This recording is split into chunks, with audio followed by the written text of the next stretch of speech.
Students, welcome to your Vidur academy. मैं प्रदीप कुमार आपके सामने उपस्थित हूँ फिजिक्स के टॉप 50 प्लस क्वेश्चंस लेकर। तो चलिए शुरुआत करेंगे आज का सेशन। उससे पहले अभी तक आपने चैनल को सब्सक्राइब नहीं किया है तो चैनल को सब्सक्राइब कर लीजिए और वीडियो को ज़्यादा से ज़्यादा शेयर कर दीजिए। ये सभी क्वेश्चंस अपकमिंग एग्जाम्स एएलपी और टेक्नीशियन के लिए अति महत्वपूर्ण हैं। तो चलिए शुरुआत करते हैं। आज का पहला प्रश्न, इनमें से कौन सी भौतिकी में मौलिक मात्रा नहीं है? इनमें से कौन सा भौतिकी में मौलिक मात्रा नहीं है? तो इस प्रश्न का सही जवाब होगा ऑप्शन सी, भार। लंबाई भी है, समय है, द्रव्यमान है, लेकिन यहाँ पर इसका सही जवाब क्या हो जाएगा? ऑप्शन सी, भार। अगला क्वेश्चन है, स्वतंत्र रूप से गिर रही एक वस्तु की गति डैश त्वरित गति का उदाहरण है। तो इसका सही जवाब क्या हो जाएगा?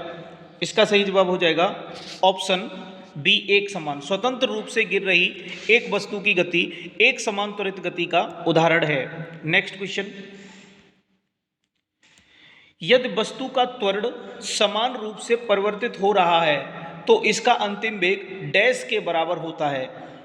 इसका सही जवाब क्या है बताइए?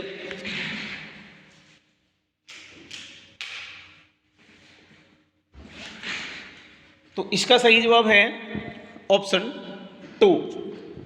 टू इंटू औसत वेग माइनस प्रारंभिक वेग। नेक्स्ट, दूरी समय आलेख का ढाल डैश प्रदर्शित करता है। क्या प्रदर्शित करता है? चाल। अगला क्वेश्चन है, यदि दूरी समय आलेख एक वक्र होता है तो यह डैश प्रदर्शित करता है। इस प्रश्न का सही जवाब हो जाएगा ऑप्शन डी, असमान चाल। दूरी समय आलेख एक वक्र होता है तो यह एक असमान चाल प्रदर्शित करता है। यदि वस्तु समान समय में असमान दूरी तय करती है तो कहा जाता है कि उसकी गति डैश है। उसकी गति क्या है? एक समान है। गति से समीकरण है v बराबर u प्लस at में u किसको प्रदर्शित करता है? तो इसका सही जवाब हो जाएगा प्रारंभिक वेग को। अगला क्वेश्चन, जी सार्वत्रिक गुरुत्वीय स्थिरांक का SI मात्रक होता है। तो इसका सही जवाब होगा ऑप्शन ए। अगला क्वेश्चन, यदि पृथ्वी की सतह पर गुरुत्वीय त्वरण g है तो ऐसा ग्रह जिसका द्रव्यमान के बराबर तथा त्रिज्या पृथ्वी की त्रिज्या से दुगनी हो पर गुरुत्वीय त्वरण डैश होगा। तो इसका सही जवाब हो जाएगा g/4। अगला क्वेश्चन, एक पास्कल एक डैश के बराबर होता है। तो किसके बराबर होता है ये? न्यूटन प्रति मीटर स्क्वायर के। अगला क्वेश्चन, किसी वस्तु का आपेक्षिक घनत्व डैश है। तो क्या है? वस्तु के पदार्थ का घनत्व तथा पानी के घनत्व का अनुपात। किसी वस्तु का आपेक्षिक घनत्व किसी वस्तु के पदार्थ का घनत्व तथा पानी के घनत्व का अनुपात होता है। अगला क्वेश्चन, पृथ्वी के गुरुत्वीय त्वरण का मान क्या है?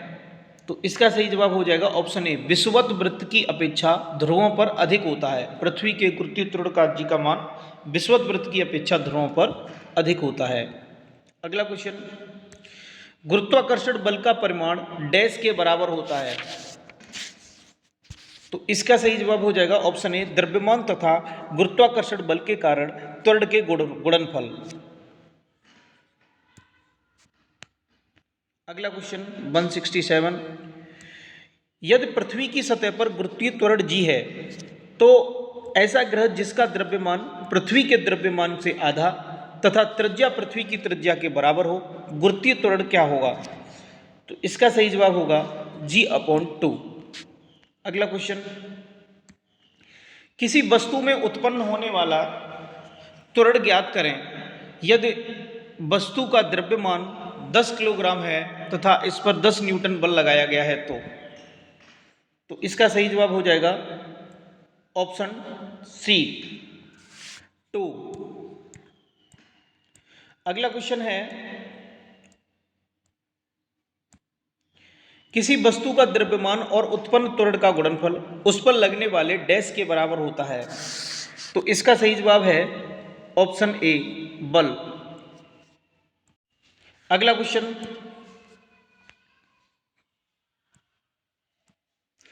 किसी पिंड के मुक्त रूप से गिरते समय इसके पथ में किसी बिंदु पर स्थितिज ऊर्जा में जितनी कमी होती है डैश में उतनी ही वृद्धि होती है।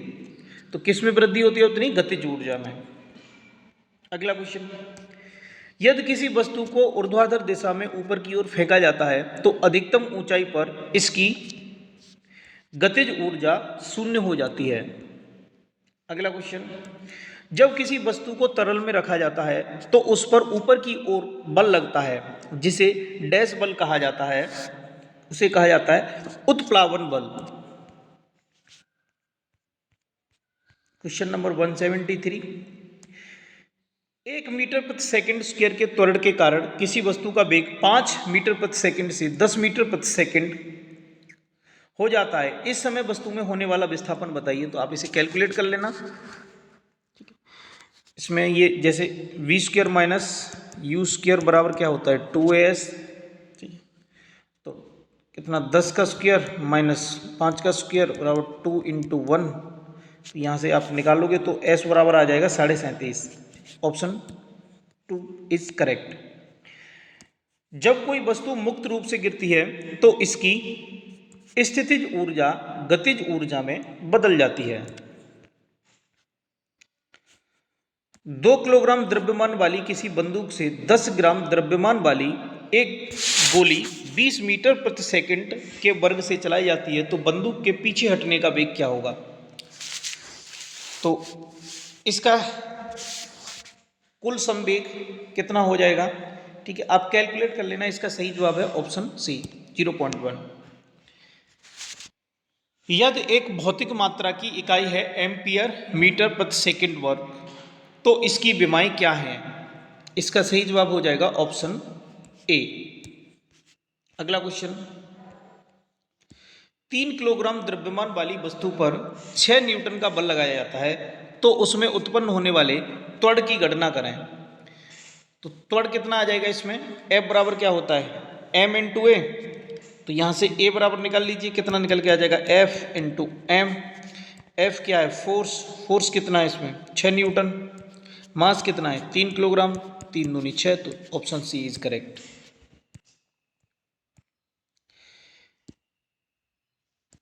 यदि कोई वस्तु 4 सेकंड में 10 मीटर प्रति सेकंड से 20 मीटर प्रति सेकंड तक त्वरित हो जाती है तो इसका त्वरण बताइए कितना हो जाएगा मीटर प्रति सेकंड स्क्वायर में? तो इसका त्वरण कितना हो जाएगा? 20 - 10 10/4 और ये हो जाएगा 2.5। ठीक है, 178। Option 4 is correct. 8 किलोग्राम द्रव्यमान की कोई एक वस्तु 4 मीटर प्रति सेकंड के वेग से गति कर रही है तो इसका संवेग कितना हो जाएगा? इसका संवेग कितना हो जाएगा? संवेग होता है P बराबर m × v। तो मास कितना है यहाँ पर? 8 है और वेग कितना है? 4। तो 8 × 32 32। यदि किसी वस्तु का वेग दोगुना कर दिया जाए तो उसका संवेग कितना हो जाएगा? इसका सही जवाब कितना है? सही जवाब है ऑप्शन सेकंड, 2 गुना हो जाता है। अगला क्वेश्चन, घोड़ा गाड़ी की गति भौतिक शास्त्र के किस सिद्धांत का उदाहरण है? तो इसका सही जवाब है न्यूटन के तीसरे नियम का। घोड़ा गाड़ी की गति भौतिक शास्त्र के न्यूटन के तीसरे नियम का उदाहरण है। अगला क्वेश्चन, वर्षा की बूंदें जब समतल सतह पर गिरती हैं तो क्यों फैल जाती हैं? तो इसका सही जवाब क्या होगा? इसका सही जवाब होगा ऑप्शन डी, कण के पृष्ठ तनाव के कारण, because of surface tension of particle. अगला, एक समुद्री मील डैश के बराबर होता है। तो ये कितने के बराबर होता है? 1852 मीटर के बराबर होता है एक समुद्री मील। अगला क्वेश्चन है, स्थिर वैज्ञानिक शब्दों को वर्णित करने के लिए उपसर्ग के रूप में डैश शब्द का उपयोग किया जाता है। तो आईएसओ शब्द का प्रयोग किया जाता है। हर्ट्ज किसकी एसआई यूनिट है? तो ये आवृत्ति की एसआई यूनिट है। अगला क्वेश्चन, जब किसी पदार्थ पर दबाव लगाया जाता है तो दबाव परिवर्तन बिना किसी नुकसान के द्रव के प्रत्येक भाग में फैलता है। निम्नलिखित में से कौन सा नियम इस घटना की व्याख्या करता है? तो इसका सही जवाब हो जाएगा ऑप्शन डी, पास्कल का नियम इस घटना की व्याख्या करता है। दबाव की एसआई इकाई क्या है? तो इसका सही जवाब हो जाएगा पास्कल। दबाव की एसआई इकाई क्या है? पास्कल है। अगला क्वेश्चन, रेडियो एक्टिविटी का एसआई मात्रक क्या है? तो इसका सही जवाब हो जाएगा ऑप्शन 2, बेक्वेरल। रेडियो एक्टिविटी की एसआई मात्रक क्या है? बेक्वेरल। अगला क्वेश्चन, तापमान की एसआई इकाई कौन सी है? तो इसका सही जवाब हो जाएगा ऑप्शन ए, केल्विन। तापमान की एसआई इकाई पूछ रहा है जो केल्विन हो जाएगी। अगला क्वेश्चन है, मई 2019 में 130 वर्षों में पहली बार किलोग्राम को फिर से परिभाषित किया गया था। अब इसे प्रकृति के एक मूलभूत गुण के रूप में पुनर्परिभाषित किया जाएगा, जिसे क्या कहा जाता है? तो इसका सही जवाब हो जाएगा ऑप्शन ए, प्लांक का स्थिरांक कहा जाता है इसको। अगला क्वेश्चन, इनमें से किस राशि की एसआई मात्रक का नाम ब्लेज पास्कल के नाम पर है? तो इसका सही जवाब होगा ऑप्शन 2, दाब। आगे बढ़ते हैं अगले क्वेश्चन की ओर। सर्वप्रथम सार्वभौमिक गुरुत्वाकर्षण स्थिरांक के मान को निर्धारित करने वाला कौन था? तो इसका सही जवाब हो जाएगा ऑप्शन ए, हेनरी कैवेंडिश। अगला क्वेश्चन, संवेग का एसआई मात्रक क्या है? तो इसका एसआई मात्रक है किलोग्राम मीटर प्रति सेकंड।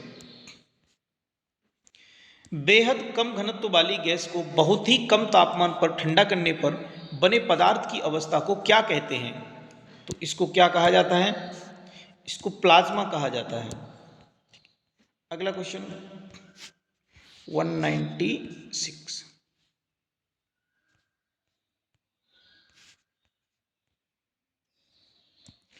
चंद्रमा पर किसी वस्तु का भार पृथ्वी पर उसके भार के डैश के बराबर होता है।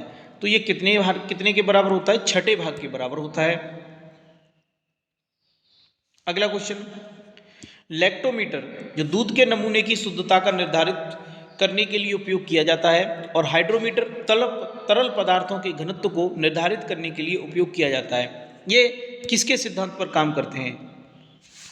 तो इनका सही जवाब हो जाएगा ऑप्शन ए, आर्किमिडीज के सिद्धांत पर काम करते हैं ये। चलिए, इसी के साथ ही अब टाइप 2 के क्वेश्चन से शुरू हो जाते हैं। यहां से भी कर लेते हैं कुछ क्वेश्चन। रेफ्रिजरेटर में शीतलन किस प्रकार होता है? तो इसका सही जवाब हो जाएगा ऑप्शन तीसरा, वाष्पशील द्रव के वाष्पन द्वारा। रेफ्रिजरेटर में शीतलन वाष्पशील द्रव के वाष्पन द्वारा शुरू होता है। अगला क्वेश्चन, मेघाच्छन्न रात की अपेक्षा निर्मल रात अधिक ठंडी होती है, इसका क्या कारण है?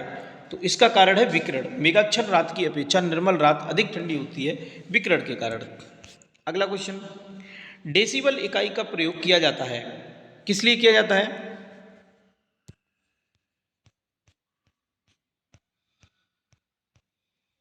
ध्वनि की तीव्रता को मापने के लिए डेसिबल का प्रयोग किया जाता है। ध्वनि कहाँ से नहीं गुजर सकती है? ध्वनि, ये कह रहा है ध्वनि नहीं गुजर सकती है, तो सही जवाब है निर्वात से। ध्वनि सबसे ज़्यादा ठोस में ट्रेवल करती है, उसके बाद द्रव में, फिर गैस में। अगला क्वेश्चन, वायु में ध्वनि का वेग किसमें परिवर्तन के साथ परिवर्तित नहीं होता? तो इसका सही जवाब हो जाएगा ऑप्शन 2, वायु का दाब। वायु में ध्वनि का वेग वायु का दाब के साथ परिवर्तित नहीं होता है। अगला क्वेश्चन है, किस प्रकार की अभिक्रिया से सबसे अधिक हानिकारक विकिरण पैदा होता है? तो विखंडन अभिक्रिया से सबसे अधिक हानिकारक विकिरण पैदा होता है। अगला क्वेश्चन, निम्न द्रव्यों में से ध्वनि सबसे तेज यात्रा किस में करती है? तो ये स्टील में करती है। अगला क्वेश्चन, इसी के साथ ही आज का सेशन यही एंड होता है। आपको वीडियो कैसी लगी कमेंट बॉक्स में टाइप करके जरूर बताइए, और चैनल को अभी सब्सक्राइब नहीं किया है तो चैनल को सब्सक्राइब कर लीजिए और वीडियो को ज़्यादा से ज़्यादा शेयर कर दीजिए। थैंक्स फॉर वॉचिंग, मिलते हैं अगली वीडियो में।